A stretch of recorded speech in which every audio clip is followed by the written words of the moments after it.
7/I Introduction to Realistic Philosophy. So, what should the philosopher do? Does he have to take that into account? If he loves the truth more than his time, that the dominant thought of his time, he must be capable of it, because his only teacher, as I said, is the real. So there is, in the admiration for the philosopher's reality, something that is a kind of martyr vocation. So Socrates, the first philosopher who died like that for the truth, is the symbol. Currently, in the teaching of philosophy, even the affirmation that there is a real, and therefore that there is a way to approach the real, a truth, very humbly, that cannot surround the real, this approach to the real must be multiple obviously, nothing that saying that is not necessarily accepted, because this way of speaking seems intolerant. This way of speaking she is quite accepted in science. In physical science, if we start saying that there are several opinions, as for example Democritus and his opinion is as valid as Einstein, there we will be put back in place, because it is certain that the current scientists have taken a method of realist philosophy that came from Aristotle. If we do the same thing in philosophy, for example if we say like that, usually women have a psychology like that, it's not 100% true but usually big numbers like that, we cannot measure big numbers at, we will most likely be criticized and we will not be able to access, in my opinion, the status in France, professor of philosophy. The method in France is to present a series of contradictory opinions, opposite, as well for example in this area, the theory of gender, which is to say that it is purely educational, the difference of the sexes, but also the theory, how will I say, the intermediate theory will be accepted but it will certainly not decide by observing the reality, because if we slice and we arrive at a truth that is flexible, because the real is flexible, certainly we will be categorized as someone not very tolerant. So there is also a second risk of martyrdom, to know that a philosophy of a realistic type, therefore of a scientific type, as physics is now, is not well regarded. People who study, in this approach, often have difficulty teaching in France. It must be remembered to philosophical apprentices that when there are debates, if one remains permanently fixed on the real, and not on the will to be right in the face of an opponent, one can do so quite peaceful. I often see online dialogues that are extremely violent, because people prefer the idea of being right to the idea of simply looking for the truth.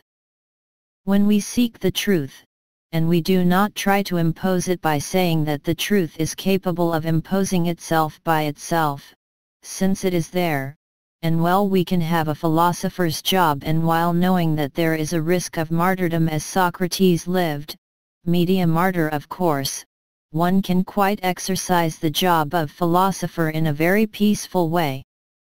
Of course, at the level of media debates, it is certain that one will prefer a passionate debate between completely opposite opinions, all of which have only a part of the truth, to a peaceful philosophical search, where close opinions are confronted but which have only one master, the real. The philosophical approach is rather in this second way of doing, even if the dialectical way of doing can sometimes lead to finding the truth, as we see in St. Thomas Aquinas, who for example has articles where he presents theses which he answers after when they are false. Introduction to Realist Philosophy, Lesson 6. The 5 Questions. When the philosopher is moved by this spirit of the admiration of reality, this thirst to know it, what will be called the theoretical philosophy or speculative, or even, in order to act better in his concrete life, what we will call practical philosophy, and well moved by this admiration, the philosopher will then question himself. The great philosopher Aristotle had presented the various types of main questions that must develop when one is confronted with a reality. Because in fact, to know a reality well, it is obviously necessary to approach it under all the possible axes where one can know it. The first engine, after this emotional engine that I mentioned in the previous lesson, is interrogation. Aristotle saw four main questions. Father Marie-Dominique Philippe, who is my master in philosophy, saw a fifth, and so I will present all this. So for Aristotle, obviously the first native question that a child asks himself, for example if he sees this remote that did not exist in Aristotle's time, is, what is it? Et.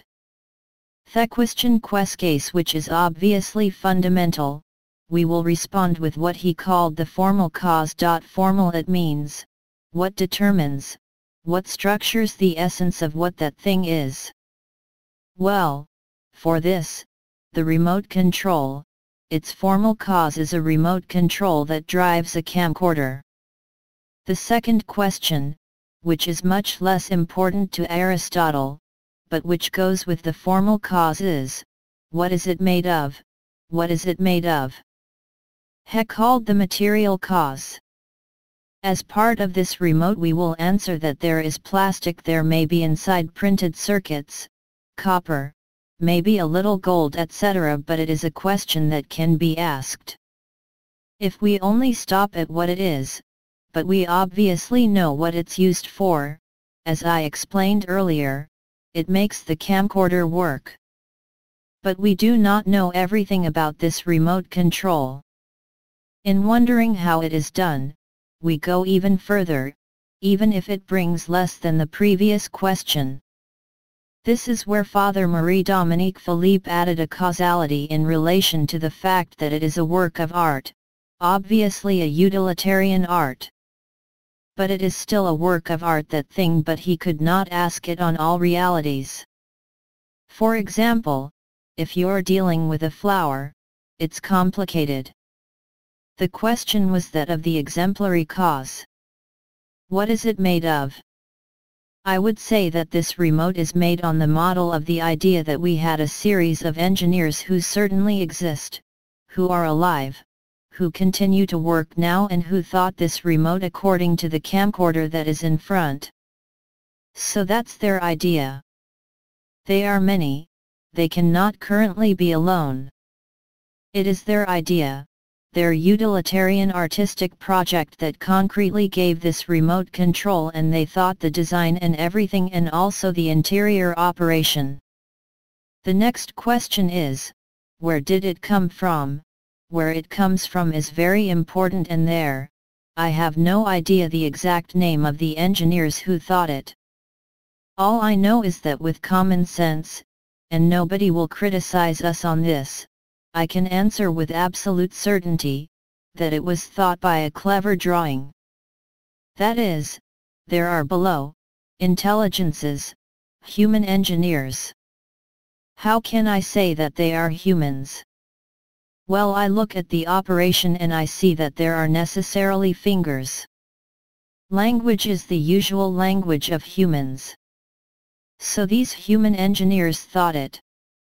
It comes necessarily from somewhere, from a factory that has implemented it, that is to say, whether it is a Chinese or European factory, and that's something else, I will do a more in-depth research. In any case, the question, from where it's coming? It is called the efficient cause because there is an effect, and it is therefore a cause that has produced this effect. Finally, the last fundamental question that Aristotle asked about a truth, any reality, is, in view of what it is done? And there, I answered from the beginning, in the formal cause. Why? Because this remote control cannot be understood without its purpose. It has no formal cause, in its final cause. It is used to operate a camcorder.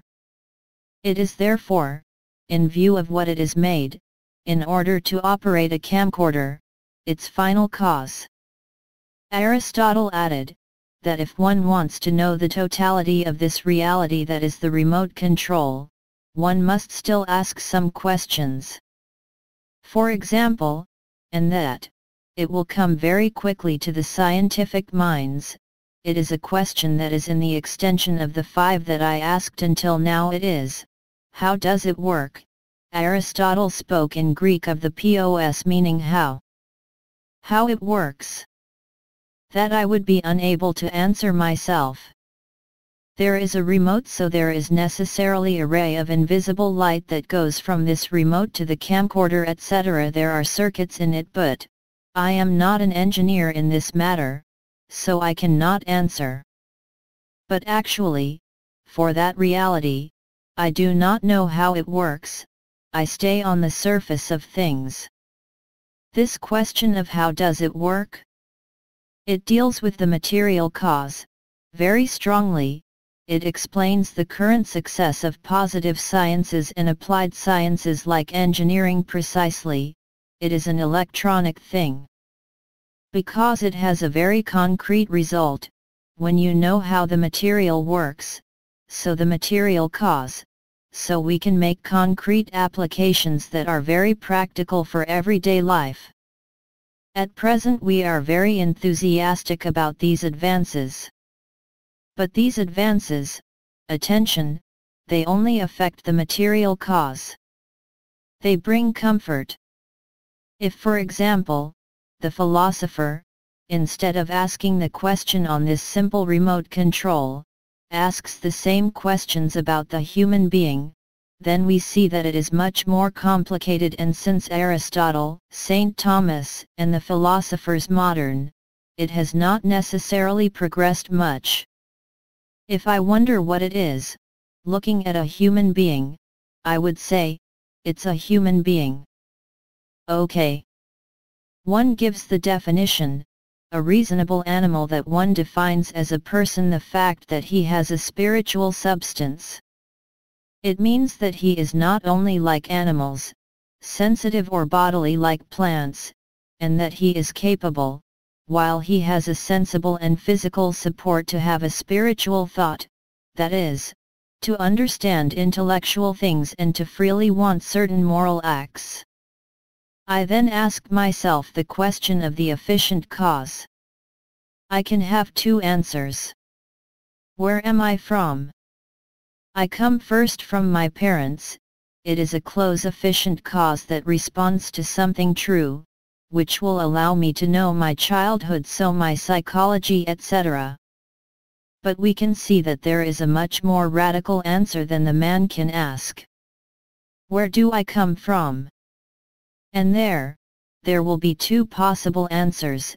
Either I come from the nothingness that evolved by chance, or all that was thought by someone who thought it, a creator.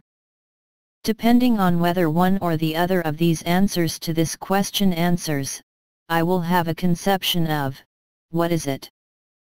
He is a man, quite different. Because if I come from chance, what am I? A passion that will pass, a vaporous being that lasts a few seconds on the scale of the universe. If, on the other hand, I am thinking, it is possible that my life is prolonged after death. So what am I at this moment? An immortal substance perhaps. Third question, where am I going? Trivial, immediate answer, I go to the grave sooner or later. Answer much deeper, ultimate, or I return to nothingness, or else in the dispersion of the material elements that will become dust again, or something of me will survive after death and I go there. So this is a question that really arises to the philosopher, and we see that either I respond immediately or I answer in the end, but they are really human issues. What am I doing? Question of the material cause. I would answer in the same way, influenced by other questions. If I am a materialist, I would say, I am only matter, exclusively that matter that is intelligently structured, which begins to have a sensitivity and then to think. If because I have answered the questions of the efficient cause, the ultimate final cause, by being first designer, I would say that certainly, my body, my feelings, my brain is made of matter, but there's something in me, intelligence, having as object not only material, but things that cannot be represented, such as the notion of friendship, the notion of eternity, but which I understand perfectly. I have a part of me that is not made of material because it includes things that are not made of material. Finally, last question, on the model of how am I done? And there we will respond effectively, always of immediate matter, on the model of my father and my mother, who themselves were made on the model of their ancestors. So if my father and my mother are white, European, I'm white and European, that makes sense. If one of my parents is black, then I will be métis, that makes sense. But there will also be, perhaps, an ultimate answer to this question. On the model of who am I? Perhaps on the model, in quotation marks, not obviously physical, but on the model of a first being who had an idea, who thought something. A bit like I was talking about the remote control, it was engineers who thought it, who carried in them, in their minds, the model of what it would be.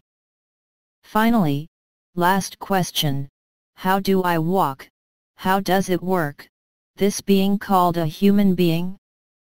Well, in terms of body parts, it is biology that will say it. As for the brain, this absolutely unknown organ, biology says practically nothing except the surface. There are exchanges of sodium, potassium, etc., electric waves, an electroencephalogram. But if ever, in this brain, there is a spirit, not made of matter, then in this case, only philosophy can talk about it and modern science, since it reaches by definition only what is material, that it can measure, so she cannot say anything.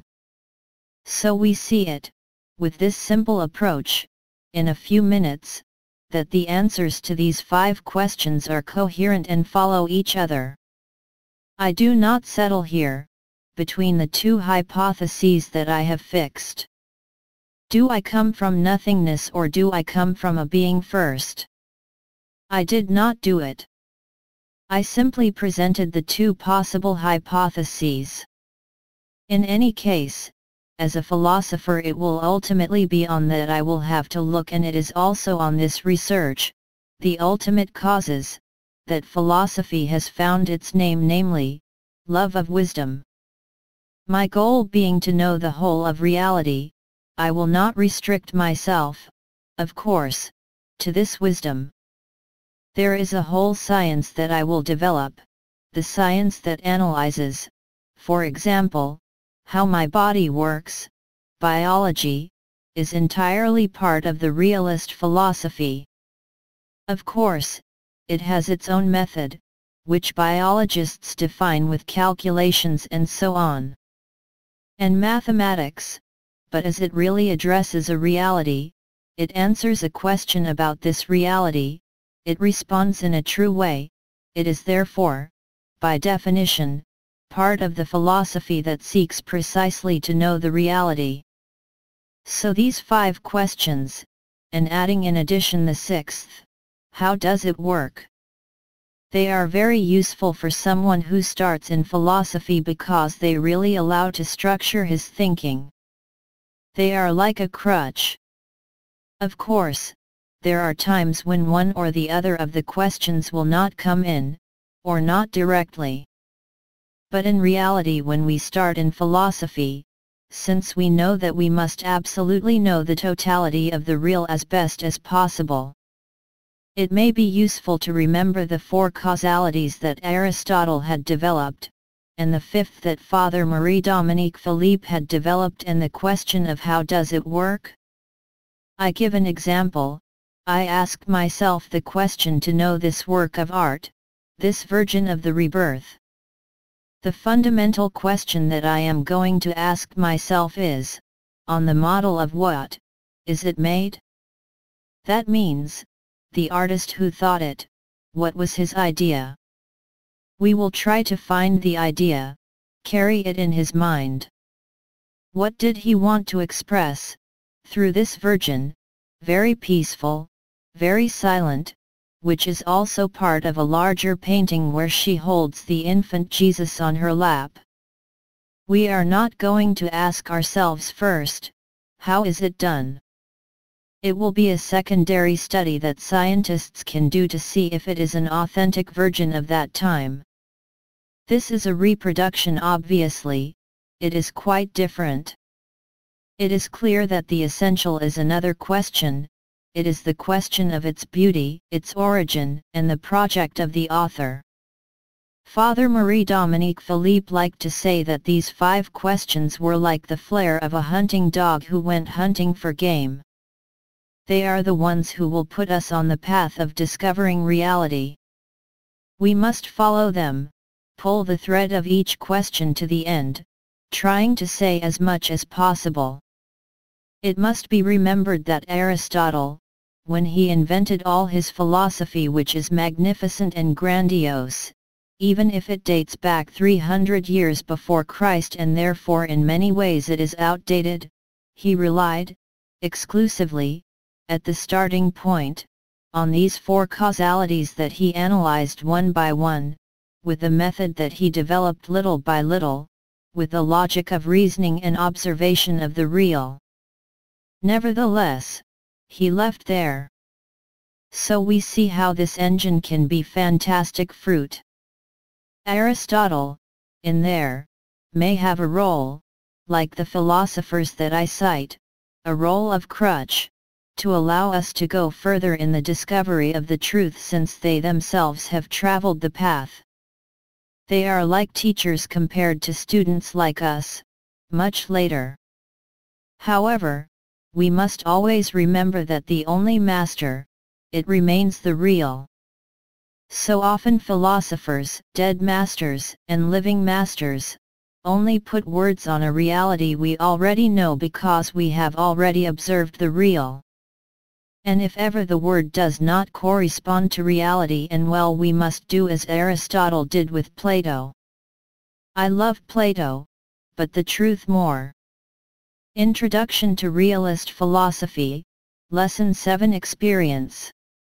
So, always in this introduction to philosophy that prepares for a course in metaphysics, I would like to approach the methods that serve the philosopher, thirsting for truth, in an attitude of humility before greatness of reality, the method that allows him to reach it as best he can. To do so, I will use not only what Aristotle had manifested in his day but also the contributions of modern science that completed the Aristotelian method. This Aristotelian method is called the scientific method. Only in his day, he did not have all the tools that are now available. She is simple to understand. In fact, in philosophy, everything is useful, provided that it is the natural forces of human intelligence. By this I mean that everything can be used for the sole purpose of knowing, of approaching the truth, hence the reality of things, provided that we believe only in what we see or in what we have demonstrated. Finally, the attitude of the philosopher is a little the attitude of St. Thomas Aquinas: I do not believe so much that I will not have seen. It is a methodological attitude that characterizes the philosopher. So we have to distinguish this attitude from the attitude of the theologian, from all the theologies revealed, including the one used by Plato when he says, for example, that we are souls incarnated by punishment of the gods, in a body, and as he cannot really prove it, so it's not part of philosophy, it's theology. Theology revealed or not, but finally, it's theology. He said all the methods are useful but that there is a hierarchy in these methods because the goal is to approach the real.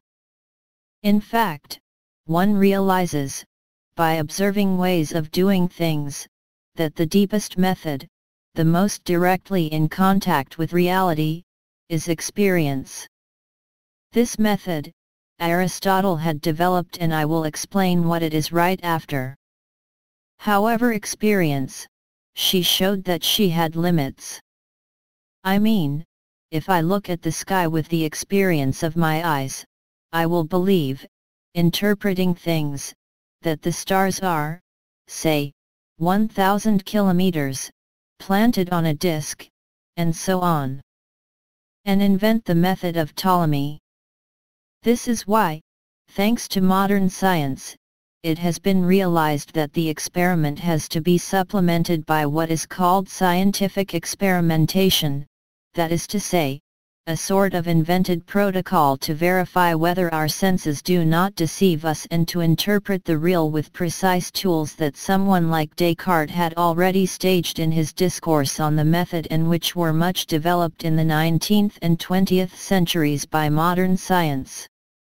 So all this contribution, we will integrate it, because modern science has the scientific method of Aristotle. She also seeks to know the real and the only real, who is her only teacher. So I will also show that there are other contributions that can complement but will be secondary. For example, intuition. An intuition can be right, so you have to use it.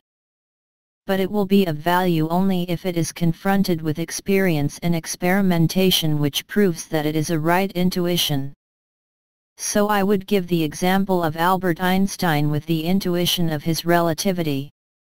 There may also be internal experience, but there it is more suggestive, so I will also criticize it, and there may be finally, the contributions of other philosophies that have thought before, but knowing that the contribution of these other philosophers, it is the last of the authorities in philosophy and the first of the authorities is the real itself. So that will be the last part of this development. Finally, based on experience and experimentation, there will be a method that is very important and that goes beyond the real realm of the visible reality of his eyes, I would say, is what is called reasoning. So I will have to develop, in a last part, what it is that this method of reasoning which makes it possible to find the existence of realities that one never see, thus to leave the immediacy of the phenomenology, the observable phenomenon. I will start with the experience. Experience is what is most fundamental. This is the achievement of a small child. I would even say that it is through his 5 senses and the observation of what surrounds him that little by little he will develop his knowledge of things. Experience, said Aristotle, it is our 5 senses accompanied by our intelligence that interprets them. Our 5 senses are confronted, we see in a small child, pages of lights. If a child sees a cat, he sees movement, he sees colors, he is unable to say what it is. It's just a part of the experience, that is, the sensation. When his intelligence develops little by little, at the beginning he will identify, he will say it is menu, because his intelligence is still in the concrete. It's an animal that can do it too. Then as his intelligence grows he will reach more and more an abstraction. When he goes to see menu, then after minette he will say cat. Chat is an abstract concept that is common to menu and minette. Then he will grow again, always with his sensations, so his experience. Then one day he will be brought to the zoo and he goes to see a lion. He's going to report by saying, he's a big cat. From there, if we explain, he can say menu, minette, lion, they are felines.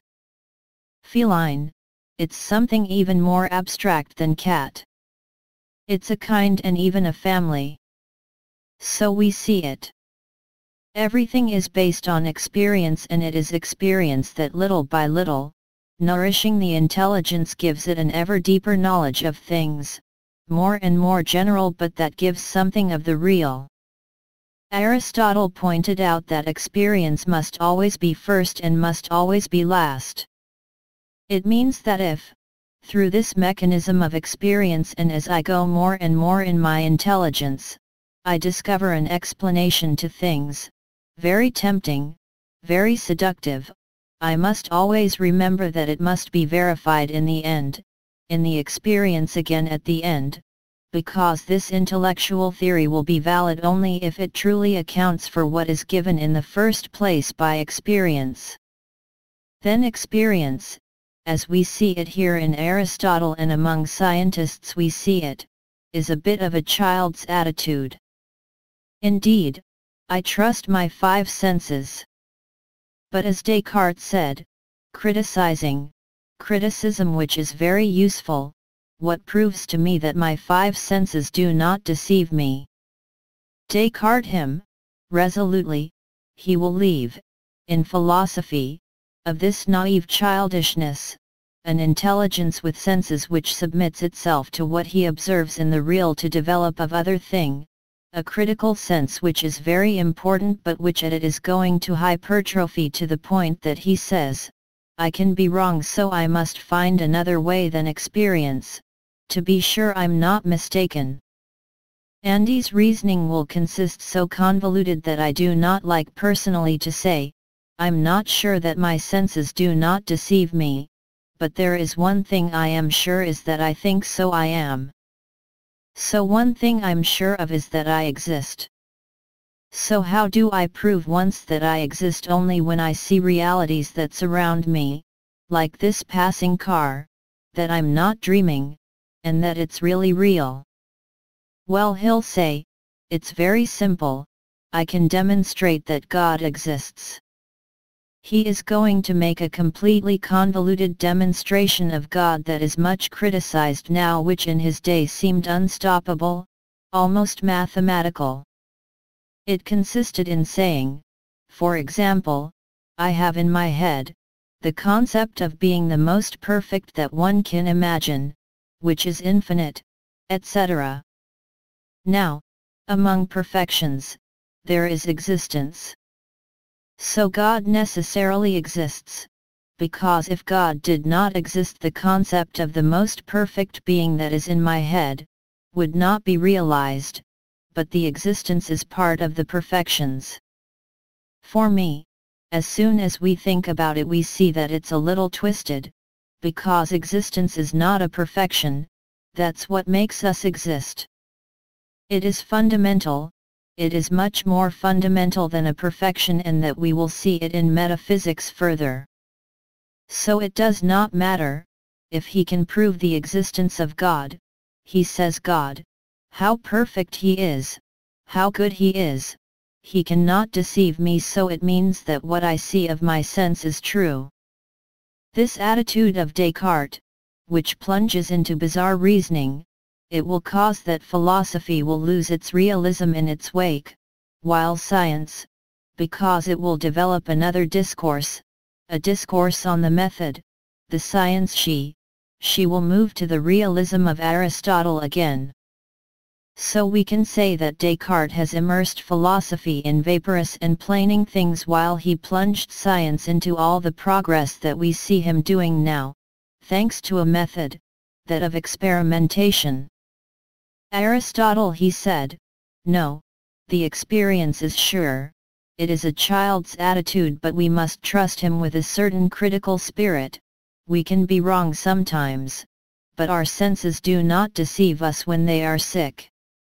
For example, if you have an intense emotion you can see a ghost in a forest when in fact it was just a form, and our fear was enough to make us believe that it was a monster. If you have a disease such as a flu, it may happen that a food that usually seems sweet to us seems bitter. So, quite in agreement with what Aristotle will say, it may be that on the qualitative side our senses show us the color with a certain beauty that the other my neighbor will not see in the same way. But what is certain is that there is a color and that our senses do not deceive us when they say that this blue is different from this rose, even if suggestively perhaps that I see this blue of a differently than the meaning of my brother who they may see it in a different way.